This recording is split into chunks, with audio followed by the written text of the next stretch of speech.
అస్సలం అలైకుం నమస్తే నా అందరికి. మోకా కొండమ్మ గారు గత కొన్ని నెలల ముందు ఒమన్‌కి అయితే బతుకు తెరువు కోసం వెళ్లారు.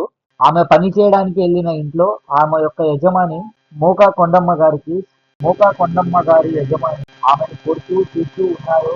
సరిగా జీతం కూడా ఇయ్యలేదు అని చెప్పి సోషల్ మాధ్యమాలలో ఏడుస్తూ ఒక వీడియో అయితే రిలీజ్ చేశారు. మోకా కొండమ్మ గారు ఆఫీస్ ఏజెన్సీ ద్వారా ఇండియా నుండి ఒమన్కి ఇంట్లో పని మనిషిగా అయితే వెళ్ళారు. సో ఇప్పుడు ఆమె మళ్ళీ ఇండియాకి తిరిగి రావాలి అంటే ఆ ఆఫీస్ ఏజెన్సీ వాళ్ళు ఆమెకు 2,00,000 రూపాయలు అడుగుతున్నారు. మీకు ఇండియాకి తిరిగి పంపించాలి అంటే మాకు తిరిగి 2,00,000 రూపాయలు మీరు కట్టాలి, కడితేనే మేము పంపిస్తామని చెప్పి చెప్తున్నారు.